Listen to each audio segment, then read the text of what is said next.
जब भी कोई व्यक्ति गौतम बुद्ध के संघ में शामिल होता था तो बुद्ध उसे सबसे पहले शांत रहने के लिए कहते थे। ध्यान की अवस्था में जाने से पहले उस भिक्षु को शांत रहना सिखाया जाता था। आज के दौर में हर तरफ सौरी शोर है। इसकी वजह से दिमाग में तनाव पैदा होना लाजमी है। ऐसे में अगर आप हर रोज कुछ देर मौन रहने का अभ्यास करते हैं तो इससे आपके तनाव पैदा होने वाले हार्मोन के लेवल में कमी आती है। इससे आपका दिमाग शांत होता है, गुस्सा नियंत्रित रहता है और तनाव बढ़ाने वाले हार्मोन्स का लेवल घटता है। आज के इस वीडियो में हम जानेंगे कि किन मौकों पर हमें शांत रहना है और किन मौकों पर हमें बोलना है और शांत रहने से हमारे अंदर क्या बदलाव आ सकता है। दोस्तों, संध्या काल का समय था।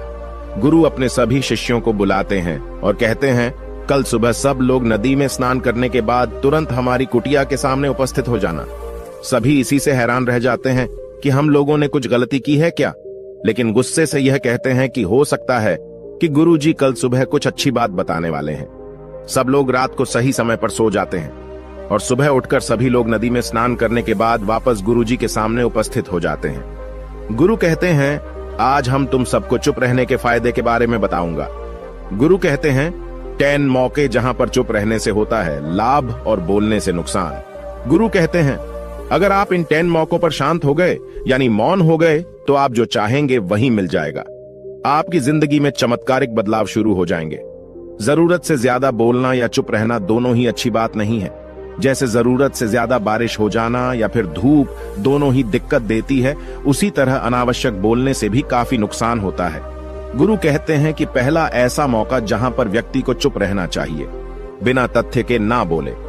गुरु ने कहा, अगर आपके पास कोई तथ्य नहीं है तो वहां चुप रहने में ही भलाई है। चुप बैठने से दिमाग में नई कोशिकाओं का निर्माण होता है और इससे ज्ञान की वृद्धि होती है। बोलने में भलाई वही है जहां आपको किसी चीज के बारे में पूरा ज्ञान हो। अगर आप बिना तथ्य के कहीं बोलते हैं या फिर बेवजह बोलते हैं तो आपका वहां मजाक भी बन सकता है। अगर आपके पास पर्याप्त जानकारी नहीं है, ऐसी जगह पर बोलने से आपका मजाक तो बनी रहेगी, साथ ही साथ लोगों का भरोसा भी आपसे उठने लगेगा।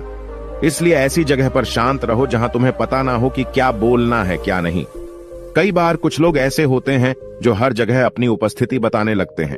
उन्हें पता नहीं होता है कि हमें क्या बोलना है, लेकिन फिर भी बोलते जाते हैं और फिर बाद में दूसरे लोग उनके जाने के बाद उनका मजाक उड़ाते हैं। जब तक आपको उस तथ्य के बारे में अच्छा ज्ञान नहीं है, उसके बारे में पता नहीं है, तो वहां चुप रहना ही ज्यादा समझदारी है।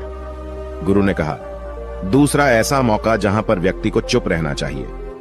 शब्दों से न पहुंचे ठेस। अगर आपके शब्द किसी को मानसिक ठेस पहुंचा रहे हैं तो वहां चुप हो जाना चाहिए।